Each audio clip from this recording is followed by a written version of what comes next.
Before we begin, just giving you an update on our new subscription. It's called Dave McWilliams Plus on Apple. You just double click, you get no ads, and you get me and John, pure and simple. And Mac, you get early access to episodes. Did you know that? Sure, my day is made. To understand the economy, you have to understand human nature. This podcast is powered by Acast. Welcome to the podcast. We are here in St. Patrick's Church in Dalkey, and I am about to talk to Gary Shteyngard. This is a podcast we recorded at the Dalkey Book Festival. Shteyngard is one of my favourite novelists, described by The New Yorker as the finest satirist writing in the United States at the moment. Let's listen to Gary Shteyngard.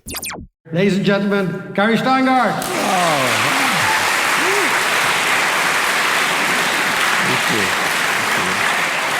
Thank you. Gary, let's kick off, right? Born in Leningrad, 1972. Mm-hmm. I was watching Anthony Bourdain's food program, and they go to Brighton Beach, and yours truly stars in it. Okay, yeah. So Anthony Bourdain is trying to find the essence of Russians, Jewish life. That's right. And he finds it there. Yeah. So tell me, how do you end up there? I don't know, it was one of his first episodes, and I guess they weren't being as adventurous. They weren't going to, Vietnam or whatever yet. The budget didn't have it yet. So they said, let's go to Brooklyn. We heard good things about it, just across the river, and let's find the real, small, furry, ethnic dude to take us around, and that'll add a lot of authenticity, Maybe somebody who don't even speak English that good, So... And who doesn't charge anything, just wants to be on TV, that's important. And they settled on me. And it's so weird, I see sometimes it appears on airplanes when I'm flying somewhere, and I really look kind of rotund, don't I? And you're eating well. I'm eating a lot, yeah, maybe that's the thing, yeah. I took him, what did we take him to? There was this delicious Ukrainian restaurant. I was already thinking ahead. I knew this was coming in handy. Yeah, we took him to a Ukrainian restaurant with this delicious stewed rabbit and sour cream and prune. So good. Russians can't do stuff like that. That's definitely Ukrainian stuff. I think I took him to an Uzbek place for some plov, and then to a nightclub. Yeah, I remember the nightclub was great. The National. I love these nightclubs. They're still around in Brighton Beach. So you go, and as soon as you sit down, there's a carafe of vodka put on your table. So, and then it keeps getting replenished as you drink it. Everyone's supposed to drink one carafe per person. I think Bourdain was already not drinking at that point because I drank his. I remember that. I was like, Tell me, how do you end up in Queens? The story, the backstory. The backstory is actually food related because Russia, the Soviet Union in the 70s had a series of bad wheat harvests, and they desperately needed wheat and bread. And so they had a program that was unofficially titled Jews for Grain, where America, which has plenty of grain, would send millions of tons of grain, and Russia sent 100,000 Jews. So in exchange. In exchange. So I was exchanged for a baguette or a croissant or something, which I don't know who got the better end of that deal, but it was incredible. So you arrive in the States, what are you, 8 years old, 10 years old? 7 years old, yeah. 7 years old? 7 years old, yeah. What's that like? It was horrifying. I mean, I didn't, first I grew up in St. Petersburg, Leningrad, which is a very pretty town, kind of like Dalkey, but larger. And with fewer nice cars, I noticed. And then we moved to Rome for about a year as Soviet Jews were funneled through Rome at that point. So we had to live a year there. That was great. We loved Rome.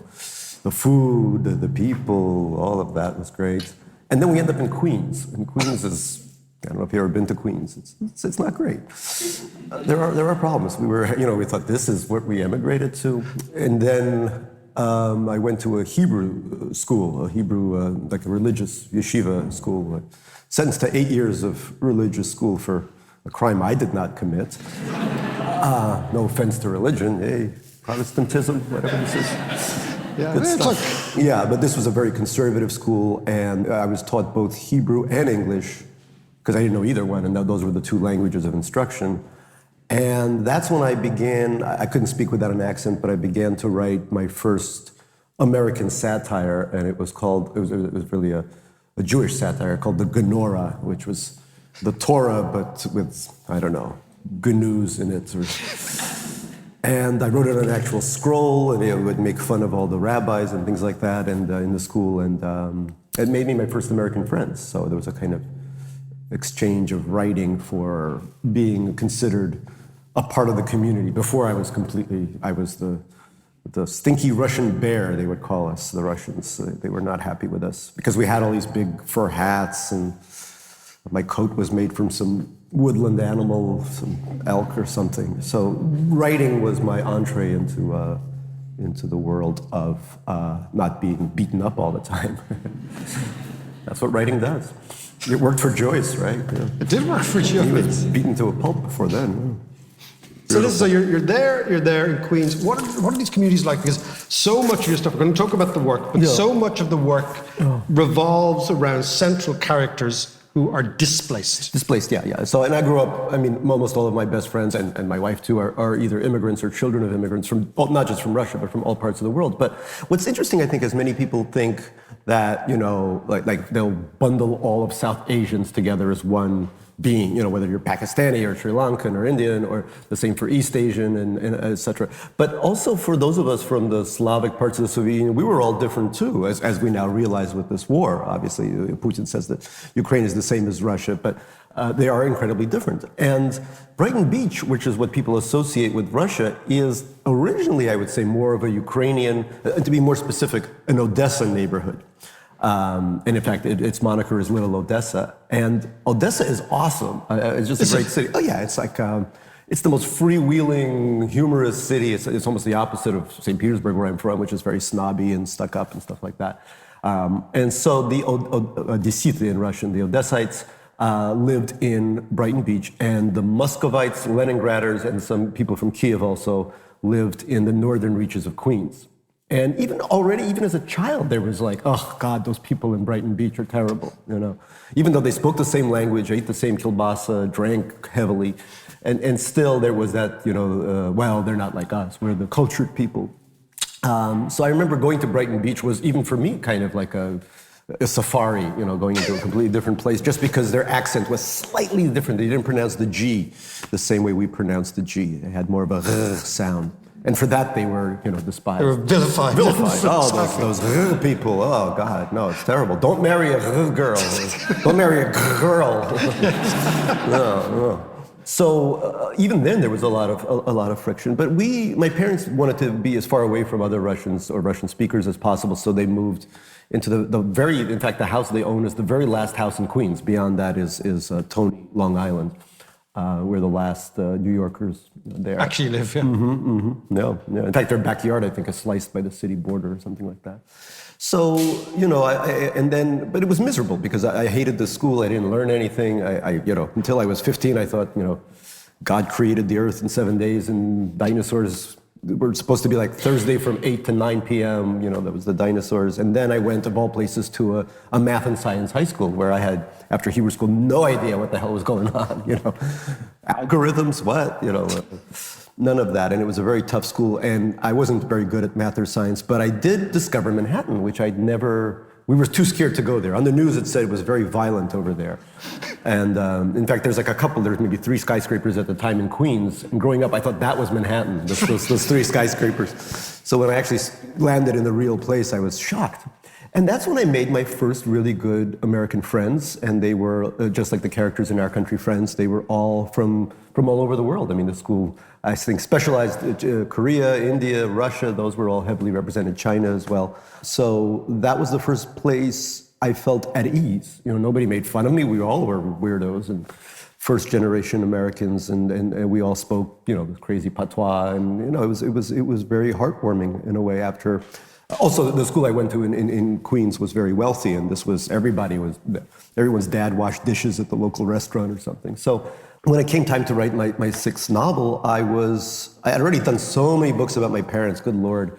and about romantic entanglements, although there's a lot of sex in this too. There is a lot of sex in this. Yeah. I can't not write sex. But, oh God, it's better than bacon crisps. Yeah, it's a lot better, yeah. Well, it would have been inappropriate in the sacristy, but you know. Yes, now that we're out here. Yes, and so, I'd written about romantic entanglements, I'd written about parents, and now I kind of wanted to write about the immigrants of my generation as we hit 50, which is this sort of the Chekhovian time of regrets. What have I done? What have I not done?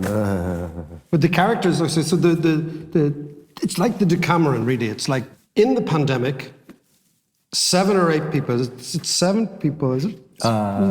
No, wait. I'm really bad with math. Yeah. 8? 1, 2, 3, 4, 5, 6, 7, 8, 9. 9? 9. There's various American villagers. Oh, yeah. Yeah. So, but it is like the Decameron. So these people go to this country house. The guy who runs the show is a Russian guy, Satirist. Yeah. I have no imagination, Yeah, okay.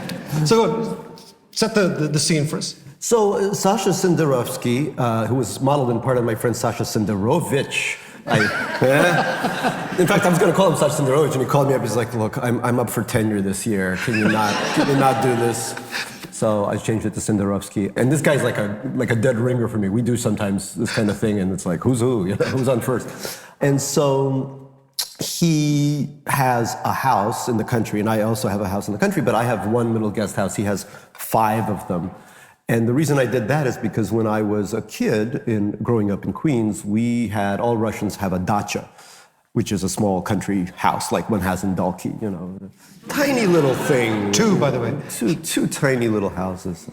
Only 800 meters each square. So, he has, we would go to this Russian bungalow colony upstate New York, and there everybody was a Russian kid just like me, and it felt, those summers were the summers that I remember the best, my first love, my first friendships before high school, all of that kind of came together in that place. And so the idea of having little houses, and I still have my friends from the city up all the time. In America, you call it the Fresh Air Fund, which gets poor kids from the inner city, and I do that to my journalist and academic friends from Brooklyn and Queens. So Sasha does this to his friend, has all of his friends come up fleeing the pandemic in New York.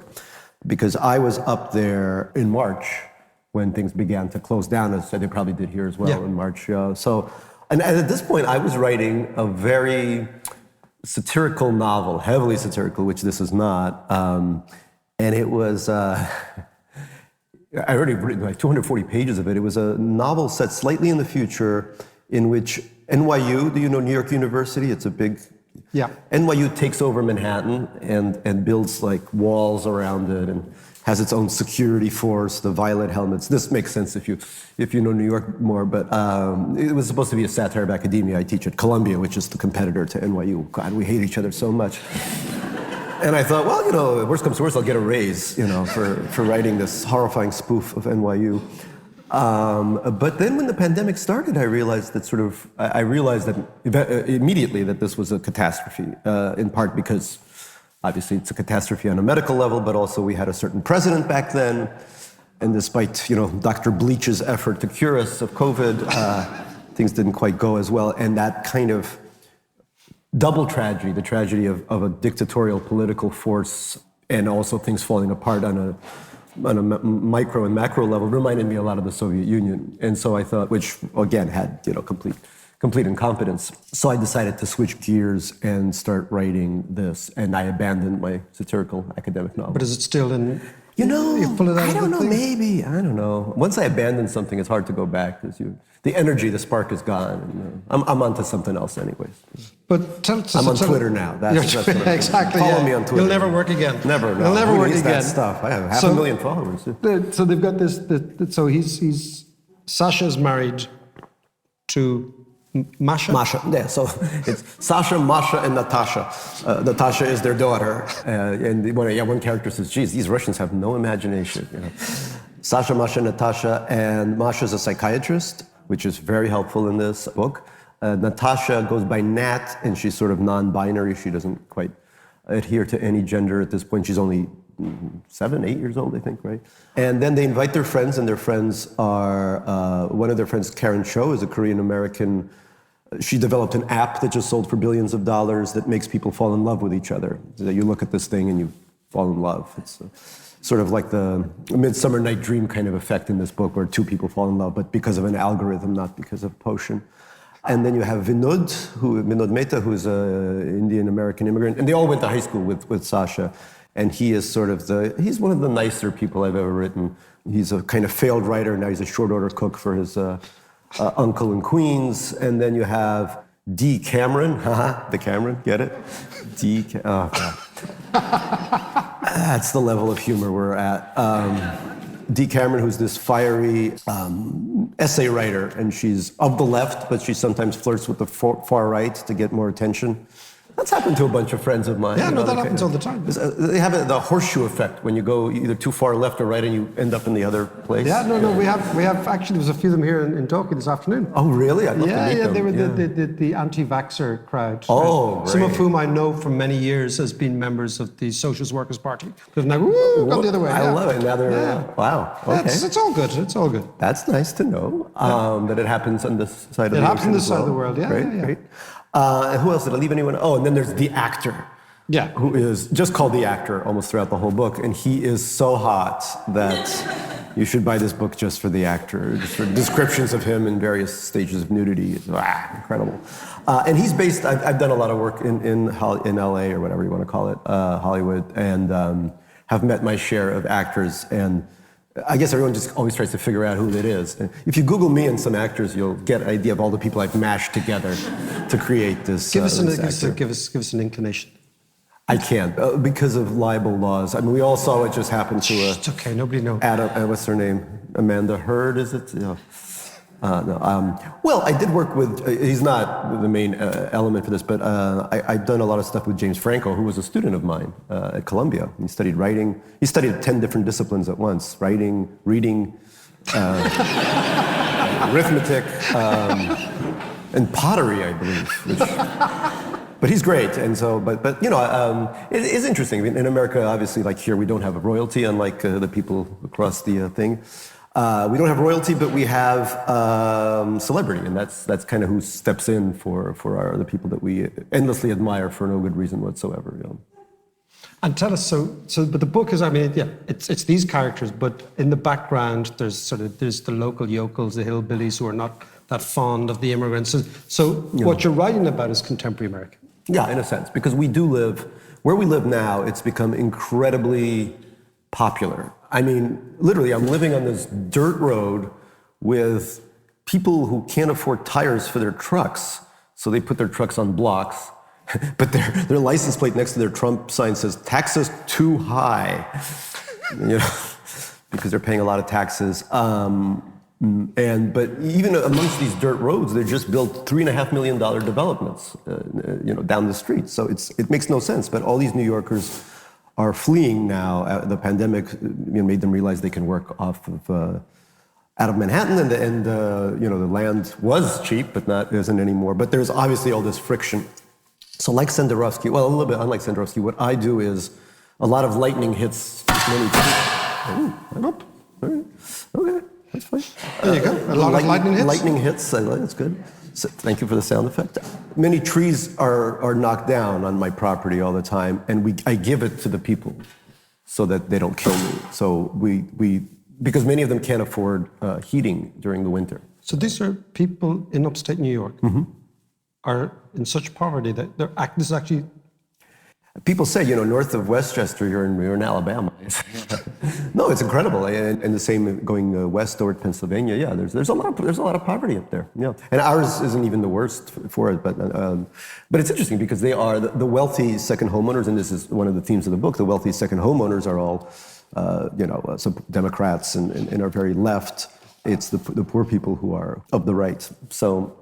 There was a lot of friction. And one incident that really did happen to me, there was a lot of anti-Asian sentiment, especially when Trump started talking about the China flu, the Wuhan virus, all that stuff. And my wife and kid are my kid's half Asian, my wife's Asian, and there was a truck that went right past them as they were walking on the road, which is in the book. Yeah, there was this moment where, he was just looking at them and just gunning his engine, Does your wife feel threatened in the States? Yeah, but I think Asian Americans, and many of these characters are Korean and Indian. I think many of my Asian friends are very threatened, and even in New York and San Francisco, because these acts of violence taken place there too. So Trump sort of lit the match, but there's been a general fire. So I guess, yeah, in a sense, the book is, there's a passage in this book where all of these kids who are all, 50-year-old kids, who are talking about how their parents brought them here when they were very young, and they brought them here for safety, but that they no longer feel safe here. And it's almost a question of, well, where do we go next if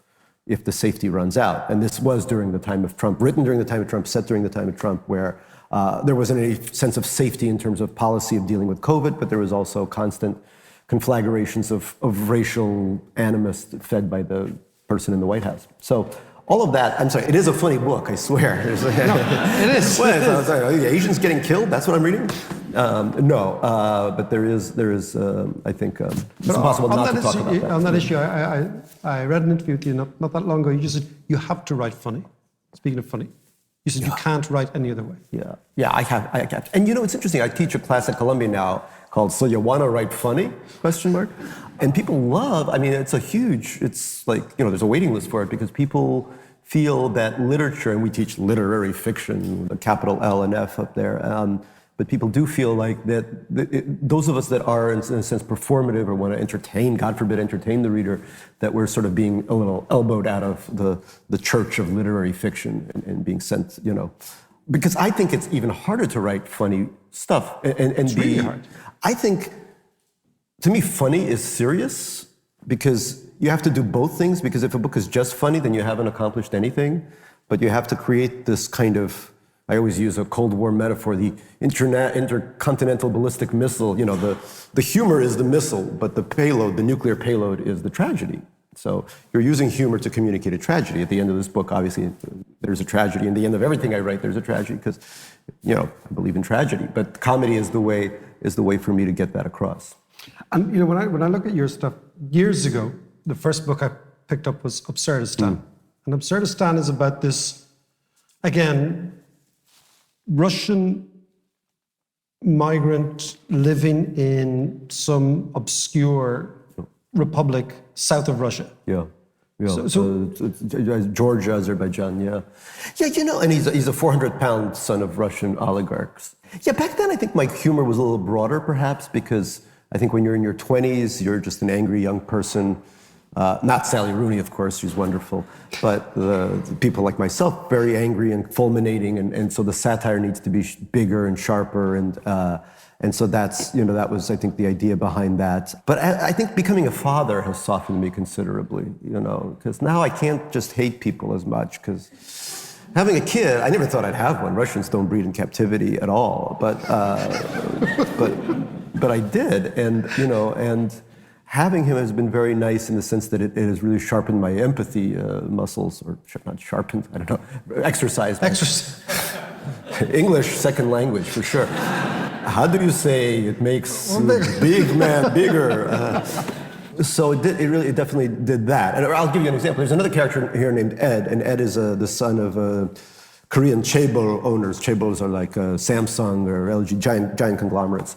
And he is based on a couple of people I know from Korea and other places. And I knew this one guy, and whenever he would talk to a woman that he really liked, he would put his hand on his ear like this, you know, and be like, "Hi," you know.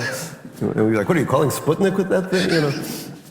We always made fun of him. And Ed does that in the book with Dee. He's in love with Dee. But as he does it, he starts thinking, if I was writing back in the Absurdistan days, I would just make fun of him and move along. Yeah. But now I kind of go into his consciousness, and he's thinking, oh God, I'm doing it again, aren't I? Why do I have to keep doing this? Why can't I take my freaking hand off my ear? And I think that's the next step is but in my dotage. In your dotage. Yeah, I'm able to. But it's funny because all the stuff I've read, like, for example, if you take Lake Success, which is the last one, okay, it's a kind of a hedge fund manager who goes off the rails, who travels around the States in a Greyhound bus, whose wife then goes has an affair, all that sort of stuff. There is this constant referral to the sort of the strivingness, the yearning of America. Absolutely. I mean, you know, every immigrant gets this. Every immigrant child gets, you know, we brought you here for a reason. You have to succeed. You know, there's no failure. I mean, the school I went to, Stuyvesant High School, which is 3,000 immigrants shoved into a very small, now they have a bigger school, but back then it was tiny. I actually lived down the street from the old one. And 50 people in a class. I mean, it was zoo. People sabotaging each other's scientific experiments to win. I love it. To win a prize. No, it's like crazy. Gonzaga. It's like a what? Gonzaga, it's a school in Dublin. Oh yeah. Yeah, it's the same shit. You have the same shit here. Only in that particular school. You have everything here exactly the same. We've got everything here in a tiny microcosm. What fascinates a lot of us about America is that we have, where you have the general, which allows you a canvas to write about it, which is easily recognizable. We have the microscopic version of Stuyvesant High School. Oh, that's funny. Yeah. 12 people. Yeah, exactly. Oh, you know who taught at Stuyvesant? But he left the day I got there. Was Frank McCourt. He just saw the writing on the wall. He saw the writing on the wall. He's like, the new sheriff's in town. No. And weirdly enough, I live in the building where he lived until his books became so successful that he just moved to Connecticut. So there's this weird kind of Frank McCourt thing going on. It's so when are you going to write the Leningrad version of Angelus Ashes? You're going to go back to Mrs. Granny Shteyngard. But do you ever feel like going back there? I used to go back all the time. No. In your work. You mean go back to Russia and write about it? Well, I'm not allowed into Russia. I was banned from Russia in 2015. I tried to go, and they said your visa is no longer accepted here. Well, did they give any reason? They said reapply. So I've been going to Ukraine since because I'm quite welcome there. I go on TV. I yell a lot. It's good. And I think the next book I want to write will be partly about that, about the fact that the language that I grew up with is now being used in the service of fascism. And it's if you were growing up in the 20s and 30s and you spoke German, it didn't matter where you lived. You had to have a reckoning with what that language and the culture that you grew up with, and what it connotes. Now that we see the savagery of what's happening. So I think, but again, I'll try to make it funny. But I want to entertain the reader as well. But some of this stuff has been very, very depressing. And when you talk to your friends back there, do you still have lots of mates back there? Yeah, I do. And are they leaving? Are they staying? Are they? They all said, on the 24th, I had all these texts, and they all said the same thing, "Мне позорно, I am ashamed." I am ashamed, I'm ashamed, I'm ashamed, I'm ashamed. And then you get to the nitty-gritty of what they can do. And many of them, because they're my age, have elderly parents. And there's no real social safety net or anything. You have to take care of your parents, so it's very hard for them to leave and nobody's going to take their parents too, Yeah. So it's very hard for them. Some are leaving. Many of them are just, middle-class people. They don't have the Dubai connections of the elites, and at the same time they're not dissidents, so they wouldn't get citizenship in Germany or Latvia or something. So it's very. So they're stuck. They're stuck, and they're stuck in this world where, and many of them, by the way, are not ethnically Russian. One of my friends is half Ukrainian by ethnicity. His wife is from Sakha, which is the Yakut Republic. So she's she has Asian features, and they don't know what to do. But isn't this one of the odd things about Russia is that it is really mixed. I mean, the Soviet Union was a mixed up place. It wasn't mixed. And the Russians are now mixed. No. Well, if you look at my own heritage, two grandparents, Ukraine, were born in Ukraine, one in Belarus and one in Russia proper. And that one was Russian Christian. And in fact, he was the son of a deacon, which is historically the drunkest member of the Russian church, which says a lot by many standards. There's a vacancy here. There's a vacancy. Oh, that's right. I saw that. Yeah. There's a job application. There's a job to spec. The New Testament is one of my two favorite testaments. It's good stuff. Tell us, when you're writing it when you're writing this stuff, but you're also writing journalism. Yeah. You're now starting a Substack. Yeah, today they asked me to do a Substack. They're giving me money. It's hard to say no. So do you know what a Substack is? Good. Keep it that way. It's terrible. No, it's fine. It's like your own journal. It's like basically keeping a diary, but it's completely public. So if you want to read about all my problems, you can give me $10 a month. And, this is the late stage capitalism run amok. Exactly. They don't have it here. They must have it here. No. It's not as evolved, but it's definitely a thing in the States. Oh yeah. Definitely a huge Everyone thing I know has a Substack. But Rushdie, my friend Rushdie has a Substack, and he's got a gazillion subscribers. They always say that. Yeah. Oh no, it says at the end. It's like a YouTube thing. It's like you can't pretend. But can I ask you about screenwriting? Yeah, I love screenwriting. Yeah, I know you. So easy. Sorry, compared to this, because Screenwriting. You have to conjure in a new way, completely new way. You have to conjure what it's like to, I don't know, enter a Protestant church in Dalkey, and you have to describe this and that and the other thing. Screenwriting, interior church day, and there you go. You're off in the races. And I love writing dialogue, which when I teach at Columbia, that's one of the things that I find is that a lot of young people just, I guess it's because of their textual connection. The dialogue never sounds like what people talk to each other. It sounds like what writers think people talk like, So I actually tell them, look at The Sopranos or Screenplay or The Wire or any of the great, or Succession, was a show with which I worked on, Jesus, where the writing room is actually based in London. And was it? Yeah. So it's interesting, right? Succession, you think it's about these American plutocrats, but almost the entire staff is British. So it's that British class humor. The way your man says "fuck off" is very British. Fuck off is very British. Yeah, no, it is. Fuck off is the basic building block of Succession. It is. Yeah, that's it. Fuck off. So what were you doing in Succession? After Lake Success, because I have become sort of the billionaire whisperer. I have all these billionaire friends because I interviewed them for Lake Success for this Headspin thing. So they just wanted to have me help them plot out the second season with all the shenanigans that the rich are up to. And then the rich people were even though the show makes them look horrible, all the rich people I know were so happy about it, except for one woman who I was sitting there and she said, "I don't like that show you do because you make fun of my family." So it turns out she's a Murdoch. Now, let's explore this a bit more. Yeah, I'm slowly backing away. But this other billionaire just flew me down to Uruguay on his jet, and then he had this thing. I'm going to hang with you. Yeah. Come along. So we get off the jet, and there's a helicopter waiting for each of us to fly to the yacht. And as we're flying, in Succession, they always have that scene of the helicopters flying. Yes, and they have the two of them always. Yeah. They always have two. So as our string of helicopters are flying, they start piping in the Succession theme song. And tell me, so you were writing Succession for the last couple of years? No, just season two. Just season two. Yeah. I wish I had more time to do that show, but I'm trying to. They're always buying my books and trying to make stuff out of them, and then in the end, it's like doesn't really make any sense. Do you have any? Yeah, I work on them too. But so when you sell the rights, what's the process? There's a writing room that gets together. Basically, we drink a lot, and then sort of lob ideas. There's a big whiteboard.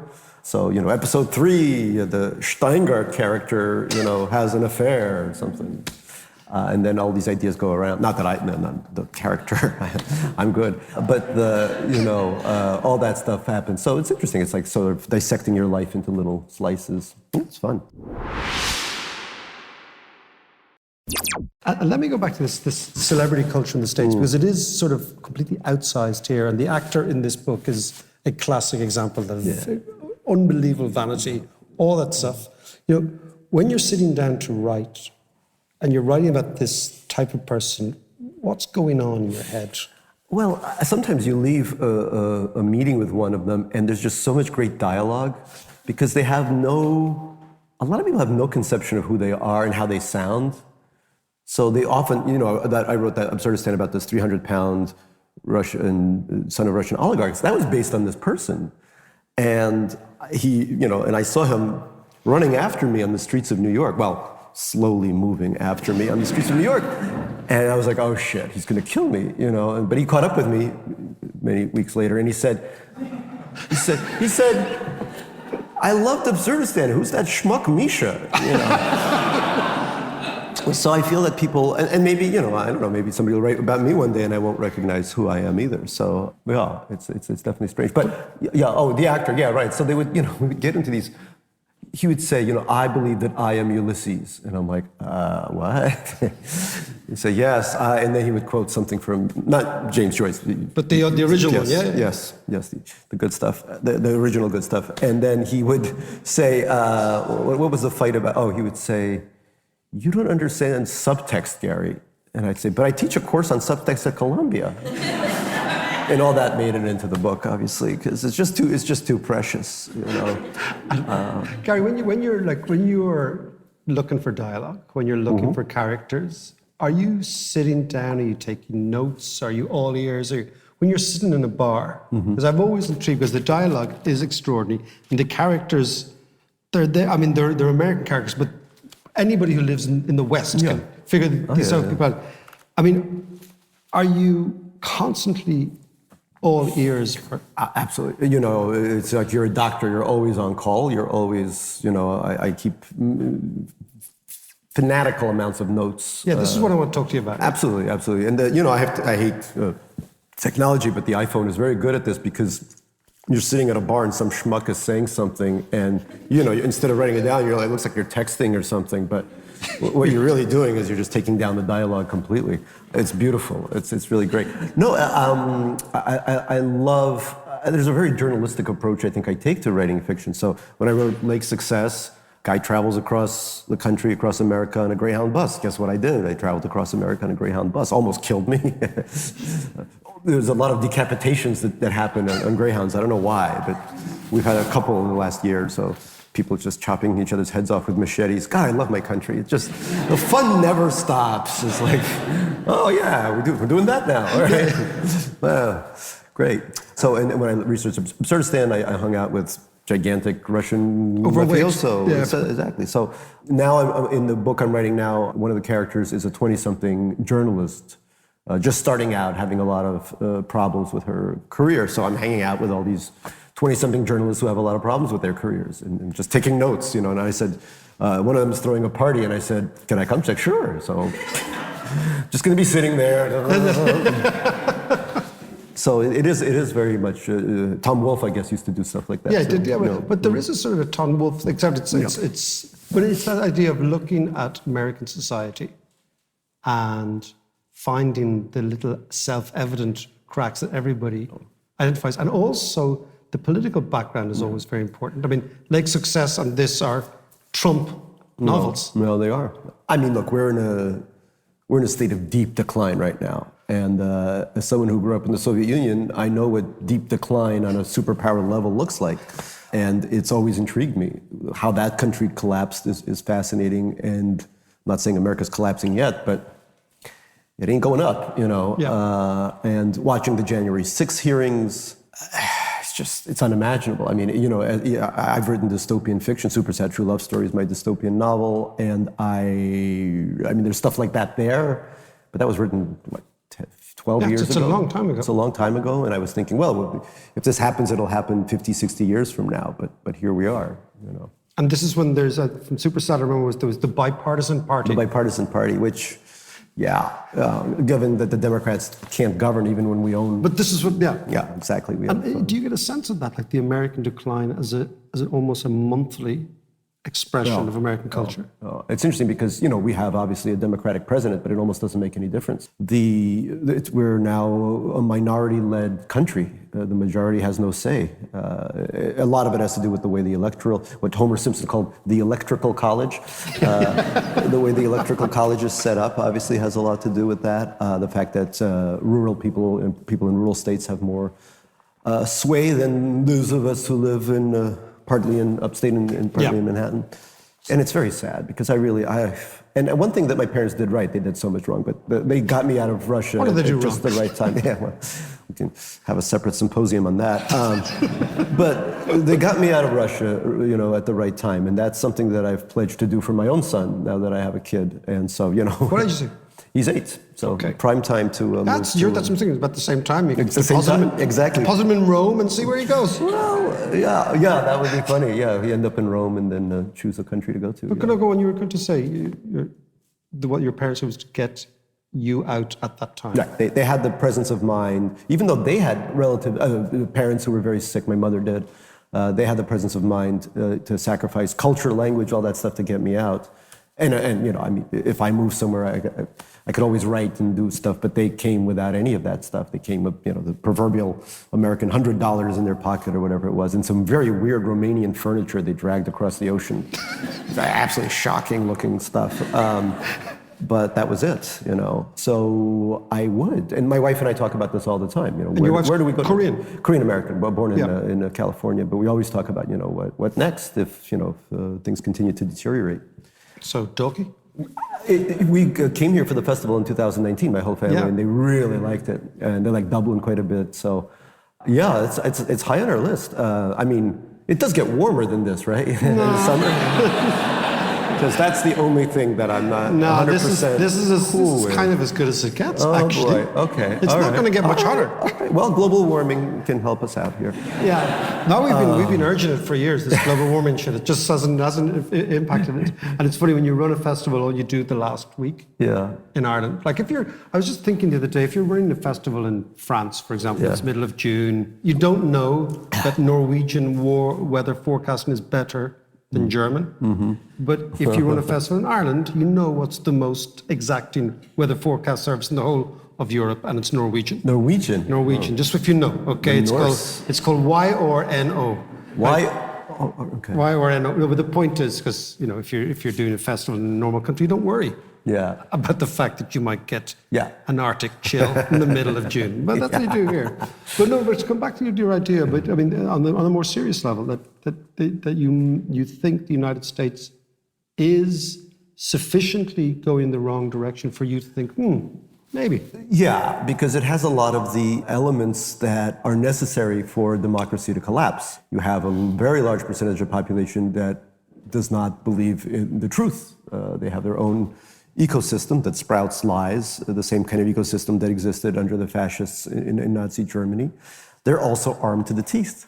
Yes. Even in our country friends, and also in that little house we have upstate, you hear gunfire all the time. People are just shooting anything. I mean, I would love to kill the groundhog that keeps eating my Christmas trees, but other than that, I'm not going to pick up arms. But there's all these Second Amendment bumper stickers, the right to arm bears, whatever the hell, And so,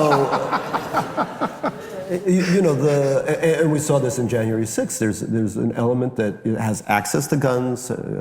Is also many of these people are trained in the military.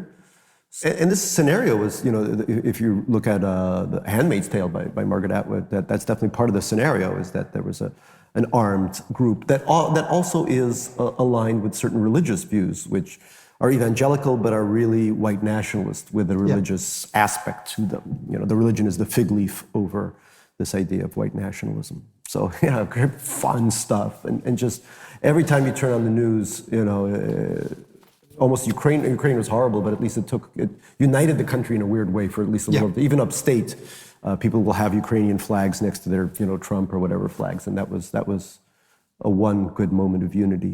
But now it's on to the next thing. But when you look at things like the abortion legislation now, you look at the gun crime. I mean, lots of books have been written in the last 12 months. Well, not lots. A couple of books, bestsellers.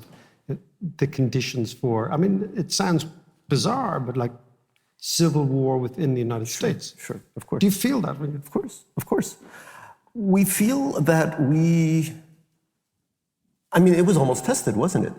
That today we found out that Mike Pence was 40 feet away from the people who were armed and ready to kill him. They were sent there with a mission to kill him, elements of the Proud Boys.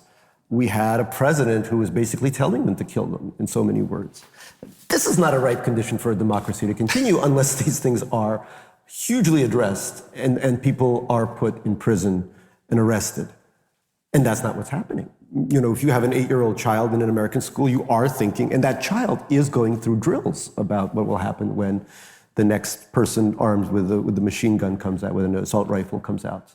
So that's part of his upbringing already. Yeah. This idea, even though New York, obviously, knock on whatever the hell this is, it doesn't see the same kind of attacks that happen in other parts of America yet.